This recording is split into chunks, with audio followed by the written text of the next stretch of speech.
So verse 18, it said, then Doeg the Edomite turned around and killed 85 of the priests who wore the linen ephod.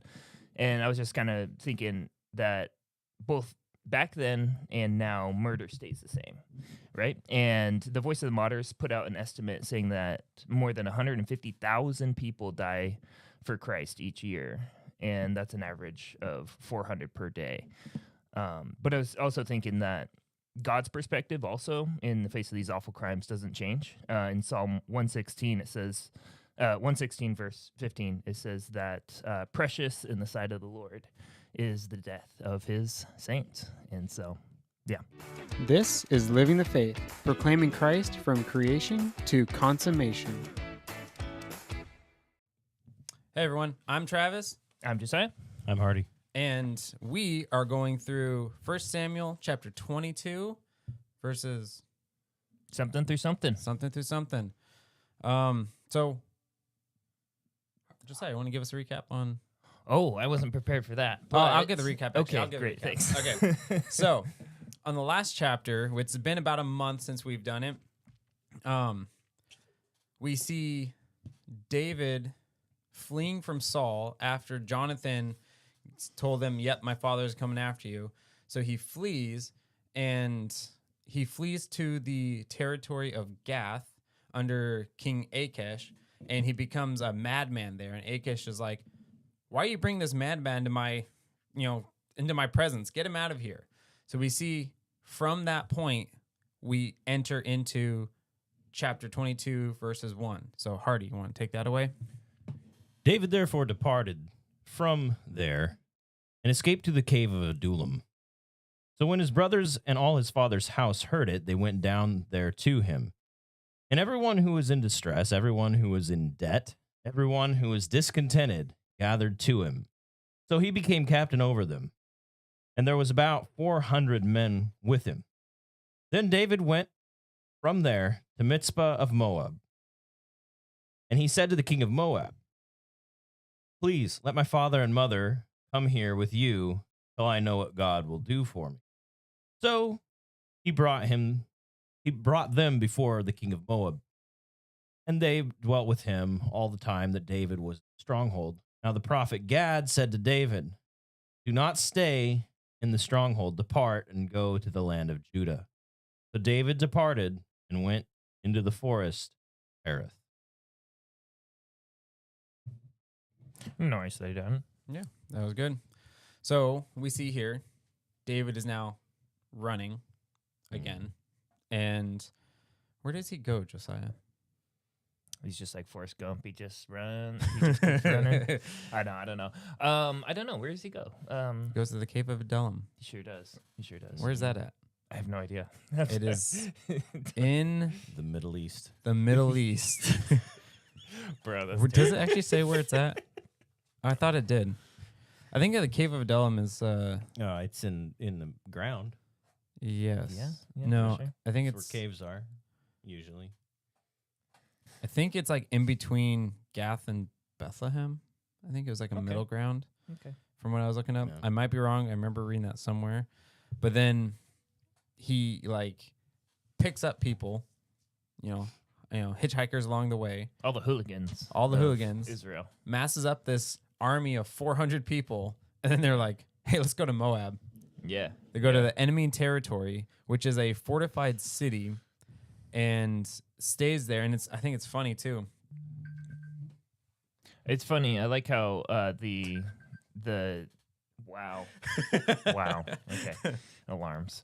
I like the description. Everyone who was in distress, everyone who was in debt, everyone who was discontented gathered around him, and he became the captain. So Yeah. that's Yeah. funny. The captain of, what'd you say, miscreants? Yeah, something like The that. Yeah. Hooligans. hooligans. Yeah. Yeah. Miscreants is better. All those Misfits. tax dodgers. And Yeah. Yeah. Gambling debts. Yeah, you kind of see it, though. It's like David is this king, but he's associated with the lowly, like the outcast of life, right? Yeah. And I like this because this is a nice parallel, too, with Christ, who the king of heaven was born in a manger. He became like the lowest of the low so that he could meet us where we're at. Yep. You're just obsessed with typology. Dude, it's everywhere in the Bible. What can I say? Yep. David is a type of Christ. Yep. Wow. Okay. Sure.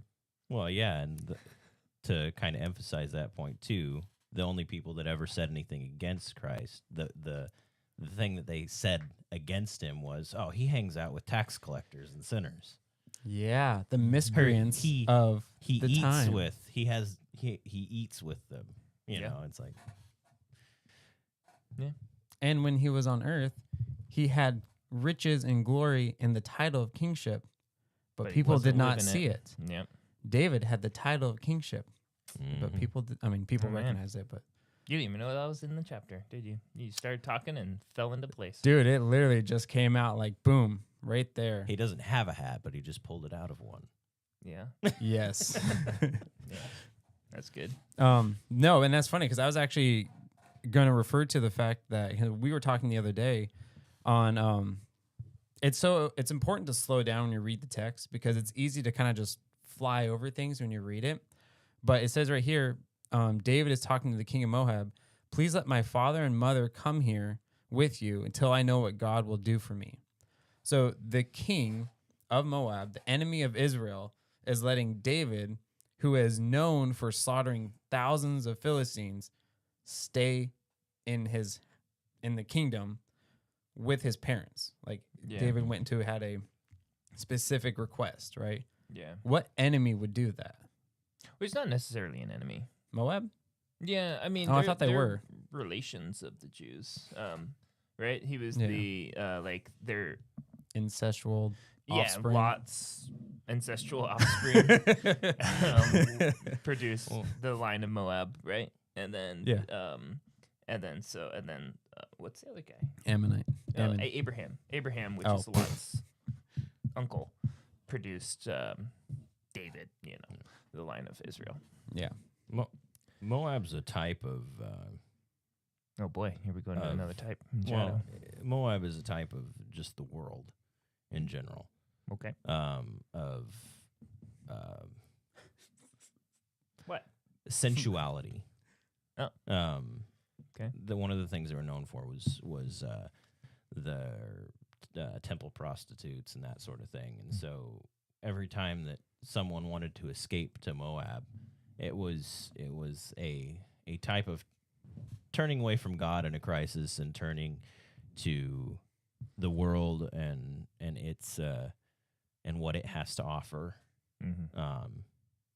You know, there's a few places in Scripture where people leave Judah because of a famine or something else, some other trial, and they go to Moab. Yeah. And so there's that. But then obviously this prophet comes and says, "No, you need to get out of here. Yeah. This isn't Yeah, where for you sure. belong." Well, actually, I like how you said that they mentioned the famine because I think that's why David felt so comfortable was because technically his grandmother Yep. was from Moab, Ruth, right? So that was probably why there was that connection there, that familiarity. So their son was Jesse. Yes. Was it? Yeah. Okay. Yeah. Okay. Yeah. Cool. Yeah. Interesting. Ruth and Boaz. Yep. Yep. Ruth and Boaz. Jesse, then David. Yeah. Yep. Oh, and then actually, Boaz's father, or Boaz's mother, was Rahab. Oh, crazy. Yeah. From Jericho. Yeah. Yeah, from Jericho. Crazy. Yeah. That's awesome. Lineages, those are fun to look up. Yeah. But yeah, so it's just kind of cool how, David, how we see like David, I'm assuming that that's part of the connection, but like what you mentioned too, until I know what God has for me, right? And then right after that, the prophet goes to him and says, Get outta here. Yeah, get out of here. Yeah, and you're right. I was just curious and looked it up. So Price is usually right. not you. it's Cardi. About Moab. So in the book of Numbers, Moab was the tribe. The king of Moab was trying to get Balaam to curse Israel. Yep. Oh, and that yeah. whole thing. And when it happened. didn't work, So he they have a sent complicated prostitutes to relationship. him. It's a Yeah. complicated family dynamic. Yeah. Yeah. No, It they started definitely off were enemies. complicated. Yeah. Yeah. So yeah, you were right. They're enemies. I didn't know they were like enemies. Oh yeah. Yeah. But you know what I think? Mm. I think the reason that I don't think it was a familial thing. I Mm. think that it No? was this guy has 400 men following him. Mm-hmm. It's enough to be a headache to me or an asset to me. Sure. And he was probably like, yeah, okay, your parents can stay here. Yeah. I mean, that could be too. Yeah. Yeah. Yeah. Definitely. Huh. How about that? All right. So let's move on to the next segment. So the next segment is going to be the heart of the chapter, right? So the first segment that we just went over, the first 5 verses, it's kind of setting the stage of where David is at. And then the second part is going to be what would you say, the climax of the chapter, the building up, the story. This is the sad part. It's very sad. Yeah. Yeah. Mhm. So, all right. Hardy, take it away, buddy. Verse 6. When Saul heard that David and the men who were with him had been discovered, now Saul was staying in Gibeah under a tamarisk tree, Ramah, with his spear in his hand and all his servants standing about him. Then Saul said to his servants who stood about him, "Hear now, you Benjamites. Will the son of Jesse give every one of your fields and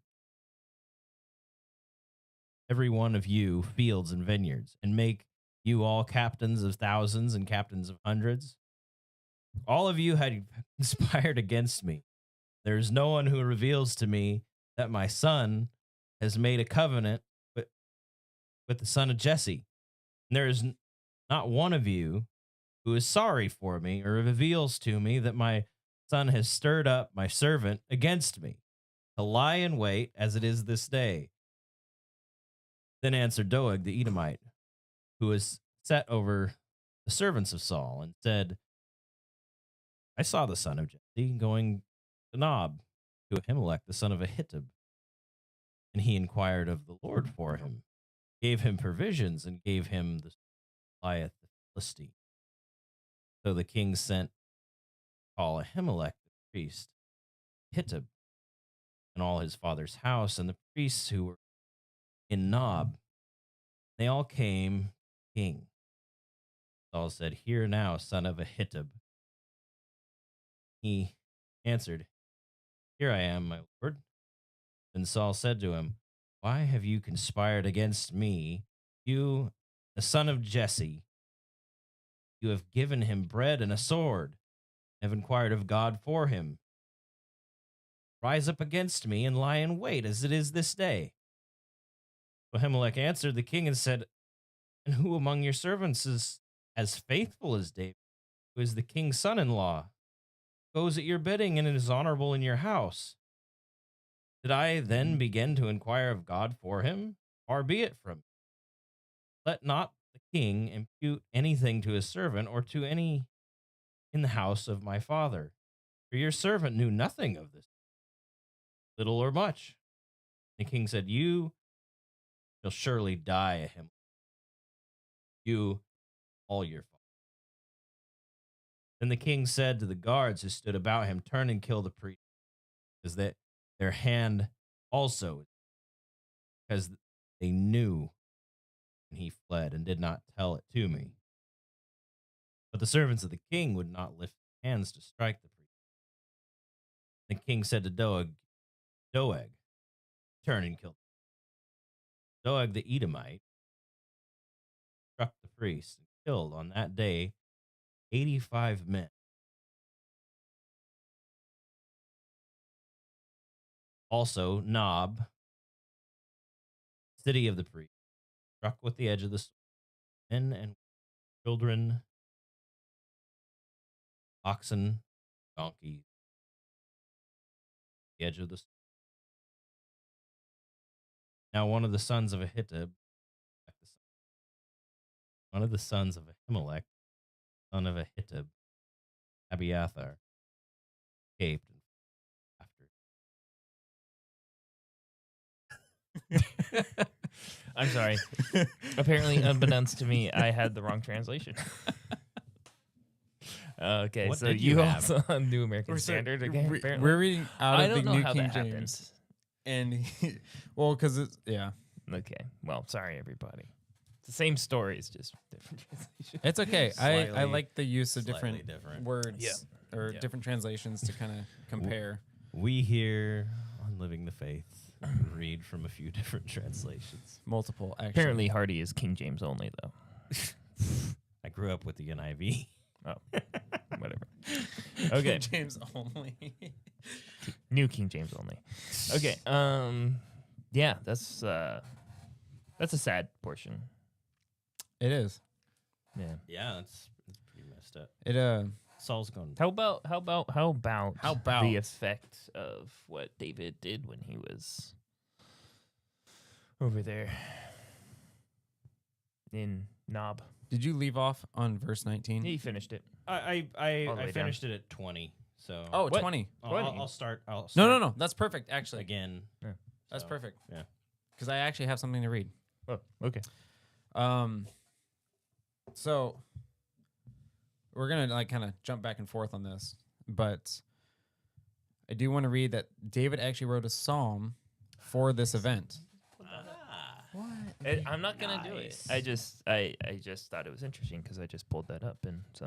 Oh, okay, that was yeah, cool. I wanted to read it because I think this Psalm will. 52. Yeah, so it's a good like interpretation of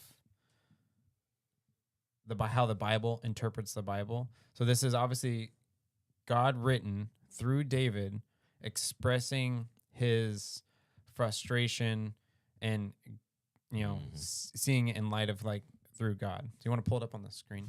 Oh goodness. Okay, hold on. You gotta chatter or something before you start reading because I gotta fix this. Yeah. You know, So you know something that I noticed too what? is how like paranoid Saul is. Yeah. He's like I don't know why it says that he exactly where he was at the time when he got the news. He's like sitting under a tree, and he's got his spear at his side. A tamarisk tree. Yeah. It was on a high place, usually in a sense of a courtroom. That's like the courtroom setting. Okay. Yeah. But I thought the high place was the place of worship. Like that's where they would go. Yeah, the tamarisk. Yeah, I think tamarisk trees were referred to that, at least from what I was reading. And the other thing That- too is he must have found out that about this whole thing with David and Jonathan and the arrow and all that kind of stuff because he's talking about it's like none of you told me about my son Yeah. conspiring Yep. against me with this Nobody guy. feels sorry for And me.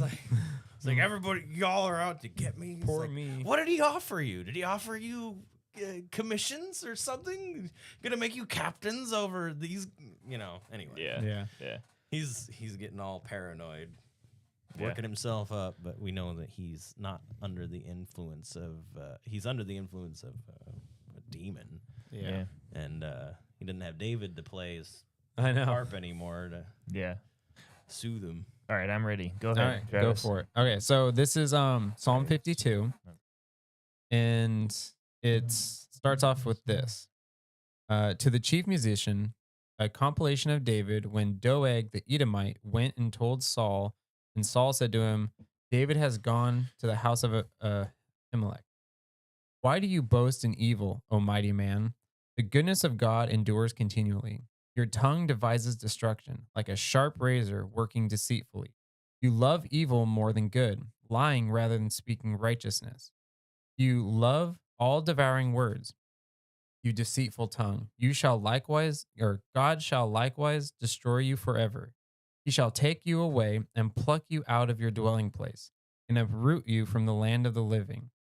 The righteous also shall see and fear and shall laugh at him, saying, Here is a man who did not make God his strength, but trusted in the abundance of his riches and strengthened himself in wickedness.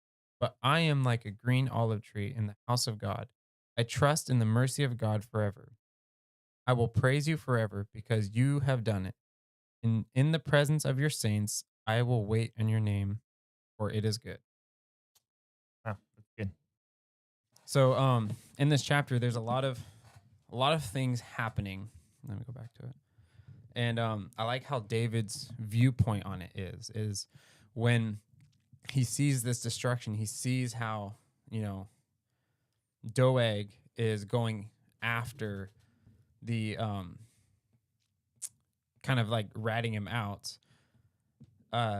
We see the heart behind Doeg. He wants his riches. He wants this abundance. He he's in it for himself. He doesn't care about anyone else but himself, right? Yeah.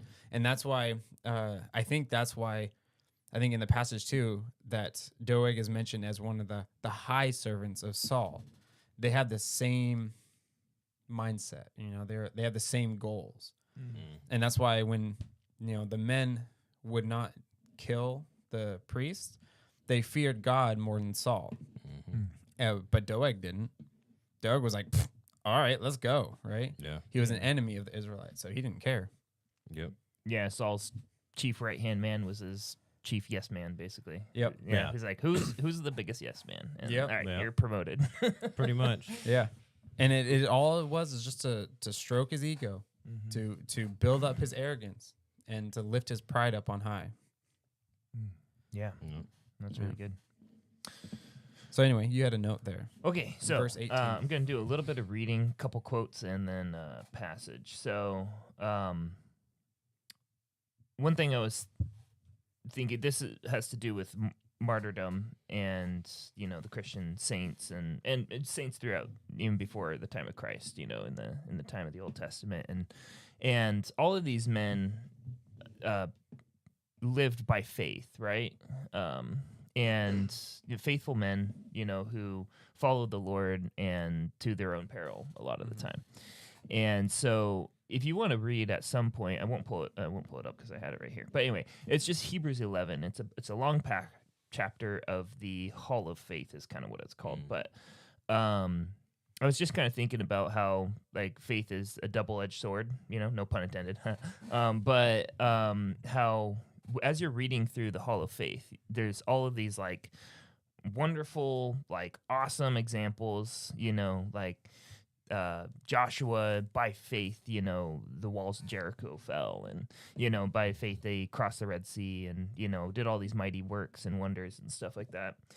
And in just verse 33 I'm going to start reading there, verse 33 of Hebrews 11 says, David and Samuel, that's where he kind of, in the story of the recounting the history of all the godly people, he gets to David and Samuel in end of verse 32. It says, David and Samuel and the prophets, who through faith subdued kingdoms and worked righteousness and obtained promises and stopped the mouths of lions, quenched the violence of fire and escaped the edge of the sword, out of weakness were made strong and became vigilant in battle, turning to flight the armies of the aliens, right?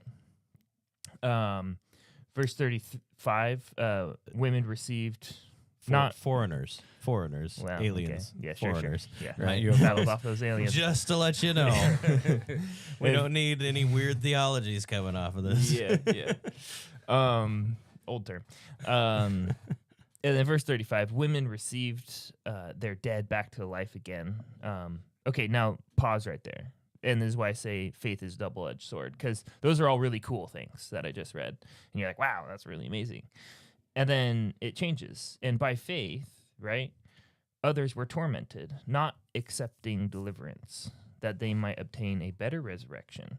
Still others had trials of mockings and scourgings, yes, and of chains and imprisonment. They were stoned, they were sawn in two, were tempted, were slain by the sword. They wandered about in sheepskins and goatskins, being destitute, afflicted, tormented, of whom these men, of whom the world was not worthy. They wandered in deserts and mountains and dens and caves of the earth. And all these, having obtained a good testimony through faith, did not receive the promise. That's kind of making a different point there at the end. But just thinking through that, faith, and me and Travis just did a big, long thing on the Word of Faith movement, how they, it's always a benefit in their eyes. Faith is the thing I use to get something that I want. But nobody's wanting this, right? No one's just like, hey, I want to be sawn in two, but what it's really talking about is the faith, which is following the Lord. It's that the whole, being obedient to the word of the Lord. You're being obedient to the faith. It's not used in a personal faith. It's used in the faith as a technical word to describe that which we follow. And those in the faith that's what their lives look like.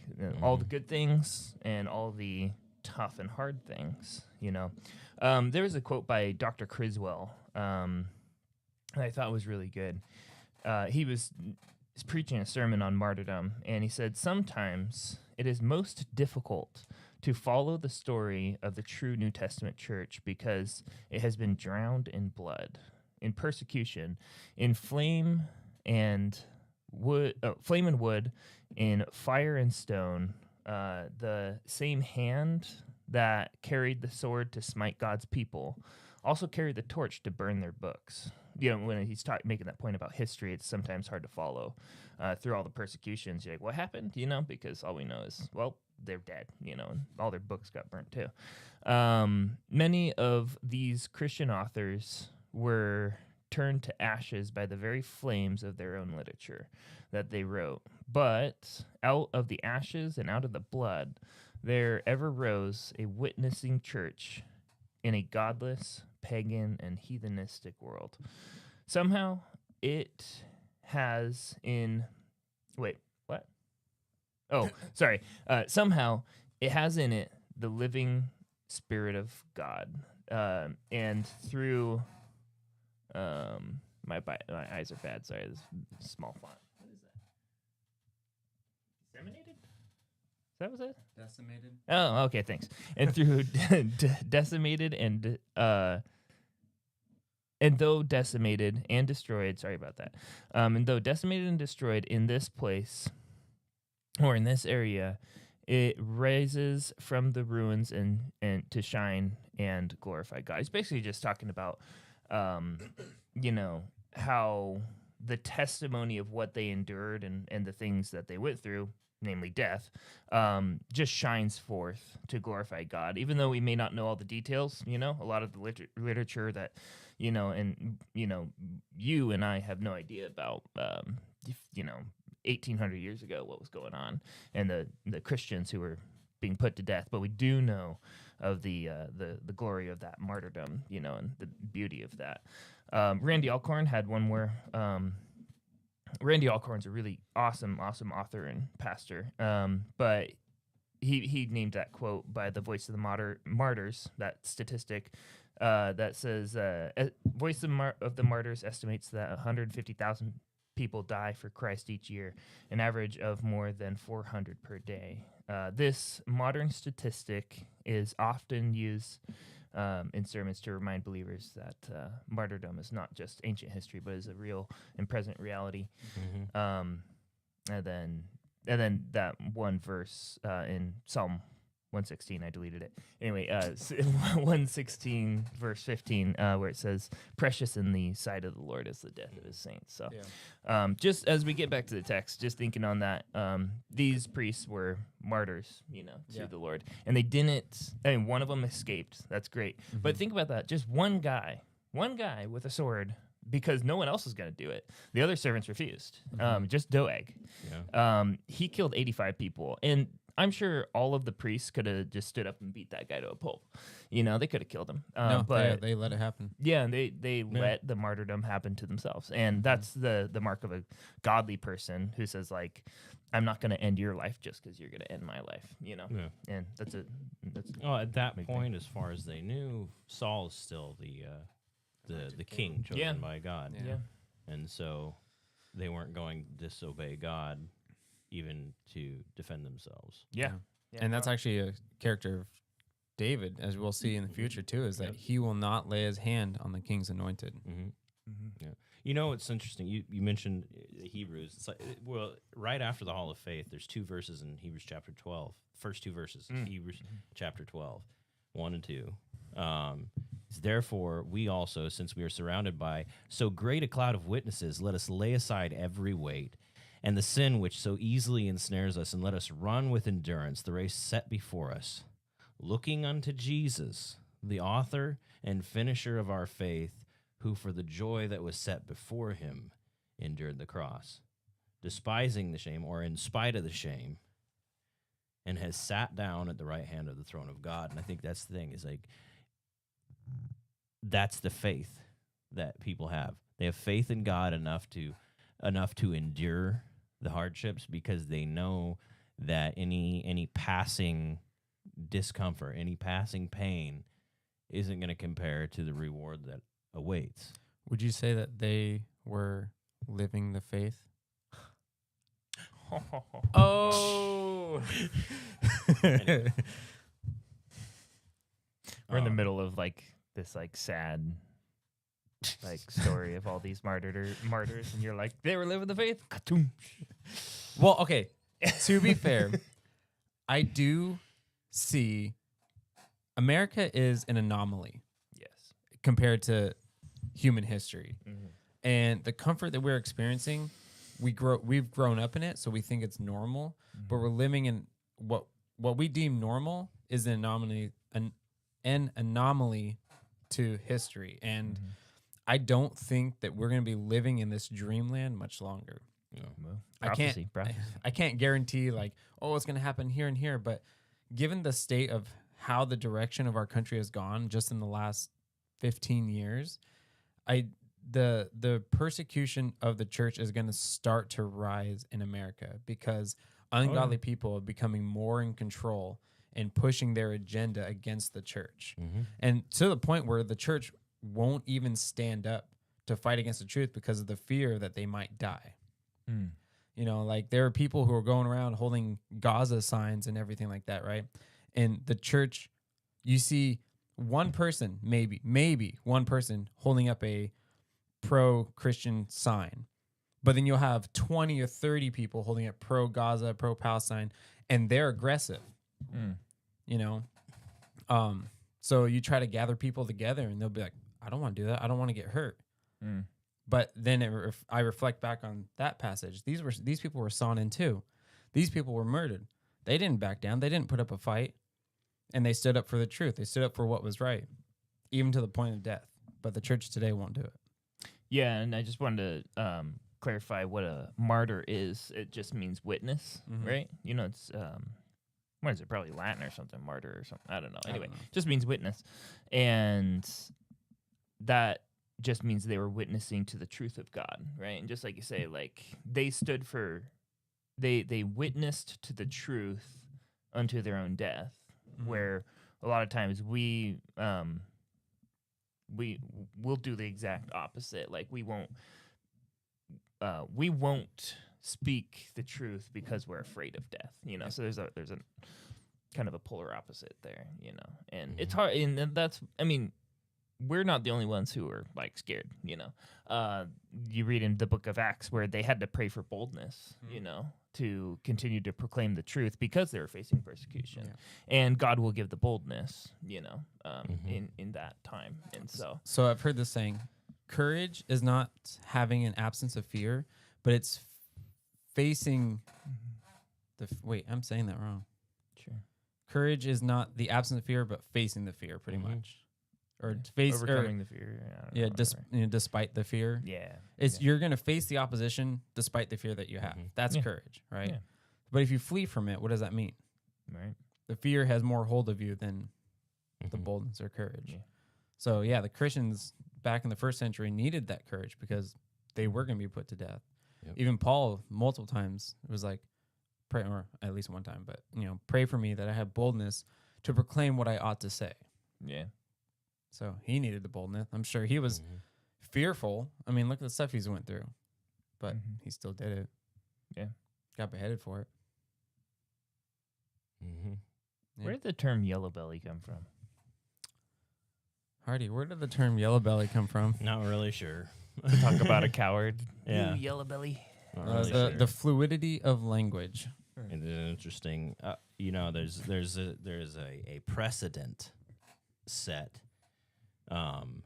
all the way back at the beginning, and that is that sin, the only way to be free from sin, or the only way to have freedom too in general, is through the spilling of blood.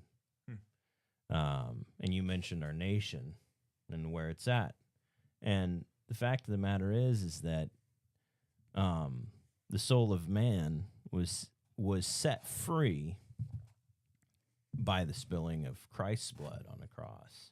Mm-hmm. one of the sayings at one of the I can't remember who it was. At the founding of this country is the tree of liberty must be refreshed from time to time with the blood of patriots and tyrants. And the fact of the matter is that the freedom of religion that we enjoy today was bought with blood, the blood of many people through the years. And that's the thing is that yes we see a regression there, and basically we've come to a point where we've ran out of freedom. We're running out of freedom, and if we want more of it, there's going to be a price to pay, and so we might be martyred. There may be a time of turmoil, and it very well may be just leading up to the end, and quite possibly this is the end of the nation. There's a lot of people that would agree with that, but the fact of the matter is that freedom is bought with blood. But anyway, verse 20. Yeah, verse 20. Now one of the sons of Ahimelech, the son of Ahitub, named Abiathar, escaped and fled after David. And Abiathar told David that Saul had killed the Lord's priests. So David said to Abiathar, I knew that day Doeg the Edomite was there. Saul caused the all stay with me. Do not fear. He who seeks my life, but with me you shall be saved. Yeah. Thanks for your help. So I probably jumped the gun on the Psalm 52 because I think that probably fits in this passage better. That's fine. Yeah, but there was one thing I actually wanted to say on this was I like the last verse. Stay with me, do not fear, for he who seeks my life seeks your life, but you shall be safe. But with me you shall be safe, right? And I think the reason why he says that is because he knows that he's taking refuge in trusting for God's providence to guide him. So if Abiathar stayed with him, he would be protected, not just because David would protect him, but ultimately that God would protect him from Saul, because David was supposed to be king, right? So, God wasn't going to let anything happen to his anointed. While Saul was chasing him. And then there was something else about the refuge. I had a pithy statement, and I forgot what it was, so I'm going to try to reconstruct it. It is better to trust in the refuge of the Lord than to trust in the refuge built by man's hands. Wow. Did you come up with that yourself? I think I adapted it from something. Yeah. Good job. You know what it reminds me of too? John 15:18. No, it doesn't. If the world hates you, know that it hated me before it hated you. Yeah. Word. Jesus said that. And if you were of the world would love its own. Yet because you are not of the world, but I chose you out of the world, therefore the world hates you. Nice. The That's world great. does hate you. Yes. Well, Yeah. brief pause. Okay, so Okay. I had to look up Yellow Belly. You had to look up Yellow Belly. Yeah. Okay. What did it say? Okay. Well, rewind so- back to our previous section. So, like 19th century, thinking of sickness, it was kind of like yellow, off color kind of stuff. It's like, oh, that person's looking sick, like yellow bile and stuff like that. Like, you're sickly, you're weak, that kind of thing. But before that, in medieval art, which this was more fascinating to me, is that what I do? You were Stop kind of that. hovering I don't outside like of the. Okay. In medieval art, like Judas Iscariot was depicted like wearing yellow garments, which is interesting. Wait, when? Judas Iscariot in medieval art was depicted as wearing yellow garments. Didn't mean to touch your hand. Sorry about that. And then historic practices included painting the homes of suspected traitors yellow. Also, remember the areas of like religious persecution and that kind of stuff.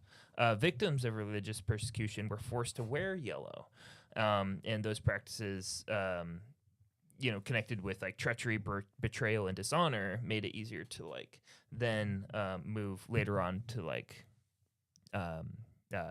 associate yellow with like cowardice and that kind of thing. So it's Right. interesting. That is interesting.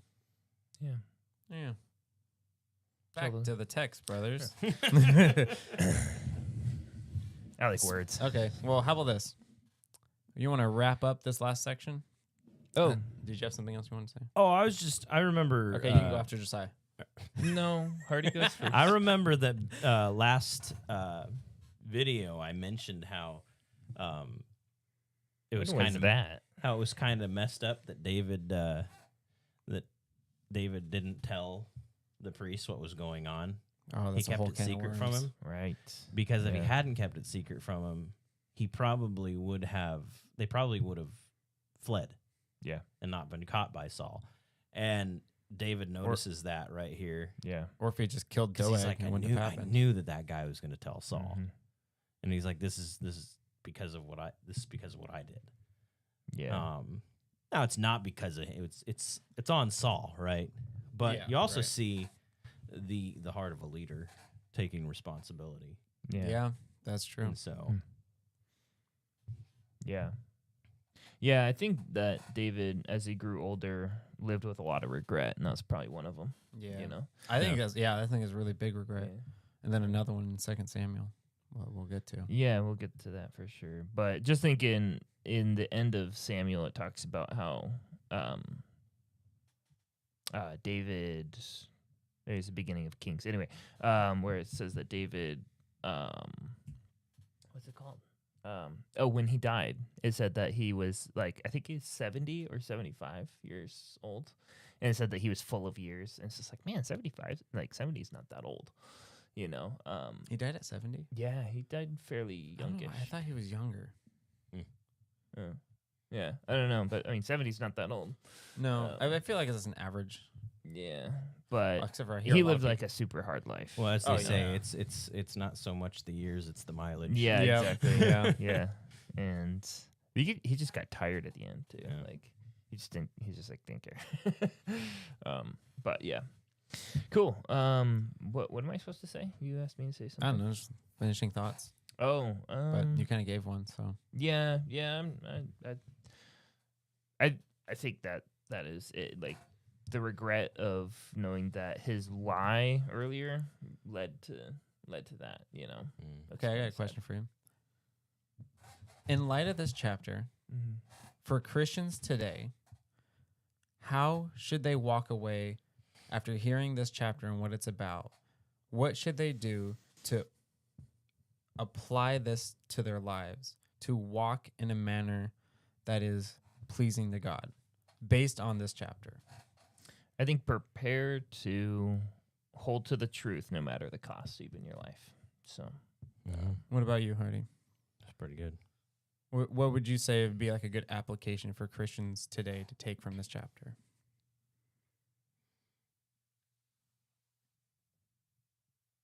Stay faithful, because this whole situation comes about because of man's pride. That this basically all started with pride. This whole problem, and Saul wanting to hold on to something that's not his anymore. That's been taken away, and but God uses it. But I think that probably one of the biggest things is stay faithful to God and don't follow the desires of your heart. Don't follow your heart. That's the thing. Yeah. that sentiment has got to be the stupidest sentiment that has taken hold of people's minds, that whole following your heart thing. I would say Saul was following his heart. Oh, yeah. Yeah. But Yeah. follow God. And I would say on top of that too is rest in the refuge of God. Trust him, and no matter what situation you're happening, even if like what both of Josiah and Hardy said, to the when something is happening to you, trust that God will work something out, even if it means that you die. Because as a follower of Christ, what was that verse? What? Psalm 16, 116. Oh, precious in the sight of the Lord is the death of his saints. Right. So even if you end up dying for whatever you're going through, whether it's persecution, sickness, or whatever, if you're in the Lord's hands, it is a precious thing because now you're going to be with him for eternity. Mm-hmm. Death does not have any hold on us. It has no sting. Mm-hmm. It's lost its power. We put this fear in our mind, but it is just a transition point for us to be with God face to face. So if death is the only thing that is the fear, throw that into God's hands and say, I'm going to trust you no matter what. Then you'll have the courage to do whatever God has for you. So, Yeah. rest in God's strength, not your own. Right on. All right. So, thanks for joining us. Catch us next time, 1 Samuel 23, where we see David's progression in fleeing from Saul. Deuces. Bye.